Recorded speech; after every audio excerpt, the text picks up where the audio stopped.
Hello, everyone. Welcome to Season 2 of the Sam Podcast. We'll be talking about careers this season with me, Mr. Sam. We're talking about the employment lawyer. Hello, everyone. I'm Natalie, and today's topic is one I've personally argued about with friends more times than I can count. That's already a good sign.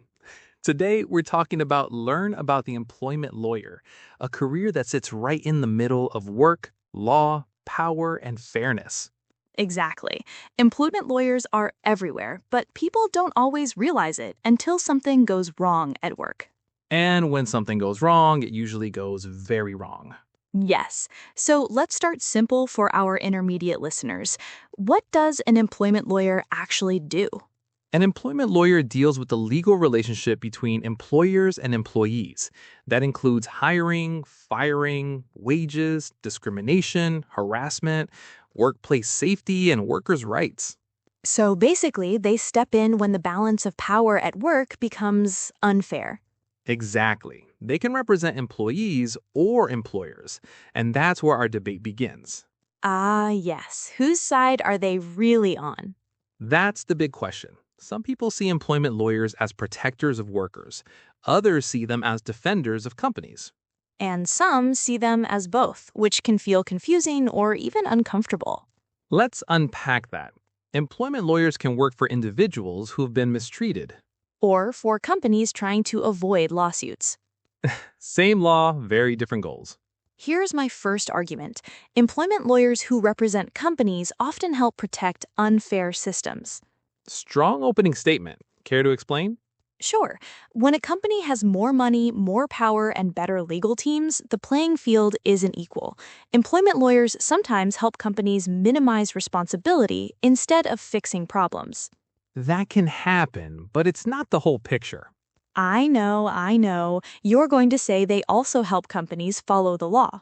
Exactly. Many employment lawyers work to prevent discrimination, ensure fair policies, and reduce conflict before it becomes harmful.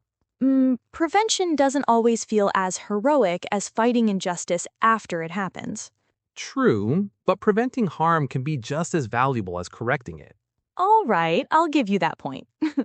Now, let me raise my own argument. Employment lawyers who represent workers are essential in modern workplaces. No disagreement there. Employees often don't know their rights. Exactly. Many people don't realize they're being underpaid, discriminated against, or wrongfully terminated until a lawyer explains it. And by then, the emotional damage may already be done. Yes, employment disputes aren't just legal, they're deeply personal. Because work isn't just income, it's identity, dignity, stability. Well said. Let's talk about common cases employment lawyers handle. Wrongful dismissal is a big one when someone is fired illegally. Discrimination cases, too, based on gender, age, race, disability, or religion. Harassment, including sexual harassment, is another major area. And wage disputes, unpaid overtime, minimum wage violations. Employment lawyers also handle contract issues, non-compete agreements, and workplace policies. Non-compete clauses. That topic alone could take an entire episode. Absolutely. Here's another argument. Employment law is emotionally draining. I agree. Clients are often angry, scared, or betrayed. Imagine being fired after years of loyalty. Or being harassed at work and not believed. Employment lawyers absorb all that emotion daily, Yes, they need strong emotional intelligence, not just legal skills. which leads to burnout if they're not careful. Burnout is common, especially for lawyers representing individuals rather than corporations. Because they see injustice up close. And sometimes they can't fix it completely. That's heavy. It is. Now, let's talk about education and training. How does someone become an employment lawyer? First, a law degree, then specialization in labor and employment law, often through courses, internships, or early career roles. Some start in general law firms and later focus on employment cases. Others work with unions, government labor departments, or human rights organizations. So this career has multiple paths. Yes, and each path shapes how the lawyer views workplace fairness. That brings me to another argument. Employment lawyers often struggle with moral conflict. How so? Imagine representing a company that followed the law technically but treated employees badly in practice. That's a real dilemma. The law doesn't always equal justice, No, it doesn't. And employment lawyers live in that gray area. which makes ethics a huge part of the job. Absolutely. Many employment lawyers choose carefully who they represent. Others separate personal beliefs from professional duty. That's a skill in itself. Let's do a quick debate round. Short statements, honest responses. All right, I'm ready. Employment lawyers protect workers.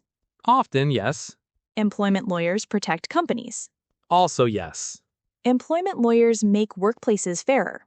Sometimes, but not always. At least you're honest. Honesty is essential in this field. Let's talk about work-life balance. I've heard mixed opinions. It depends. Corporate-side employment lawyers may have long hours, but predictable schedules.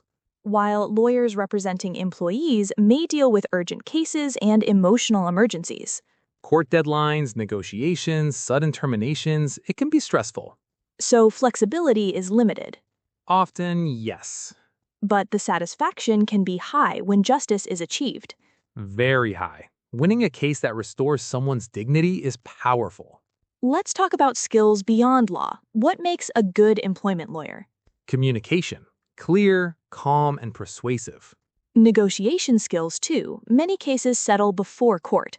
Patience is crucial. Employment cases can take months or years. And empathy without losing objectivity. That balance is hard to learn. Here's something people don't talk about enough. Employment lawyers shape workplace culture indirectly. That's true. Their cases influence company policies and employee awareness. Even one lawsuit can change how a company treats its staff. Fear of legal consequences often leads to better behavior. Not the most ideal motivation, but effective. Very effective. Now, let's address the criticism. Some people say employment lawyers encourage conflict. I hear that a lot. They say lawyers turn small issues into lawsuits. But many employment lawyers aim to resolve issues early through mediation or negotiation. Court is often the last option. Exactly. Lawsuits are expensive and stressful for everyone. So the stereotype isn't fully accurate. No, it's oversimplified. Let's talk about money because listeners care about that. Employment lawyers' income varies widely. Corporate side lawyers usually earn more. Those representing individuals may earn less, but sometimes work on contingency fees, Meaning they get paid only if they win. which increases pressure but also access to justice. That's important for people who can't afford legal fees. Yes, employment law can be one of the few legal fields accessible to everyday workers. That's a powerful point. Now, who should consider becoming an employment lawyer? Someone interested in fairness, workplace dynamics, and human behavior. Someone comfortable with conflict and negotiation. And someone who can handle emotional stories without becoming overwhelmed. Also, someone who believes work should be dignified.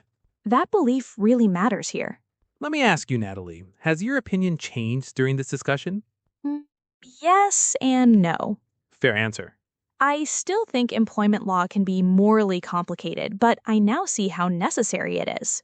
Complexity doesn't mean useless. Exactly, it means human.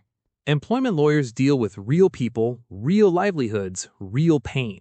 And real power struggles. Yes, workplaces reflect society, and society isn't simple. So maybe employment lawyers aren't heroes or villains. They're mediators in a system that constantly changes. I like that. All right, final thoughts. If you're thinking about this career, ask yourself, do you want to stand in the middle of conflict and try to make it fairer? And are you ready to learn not just the law, but people? Because employment law is really about people at work. Well said. To our listeners, know your rights, respect your responsibilities, and don't ignore injustice at work.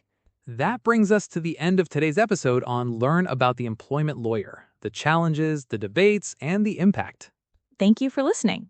Join us next time as we explore another exciting career on the SAM Podcast.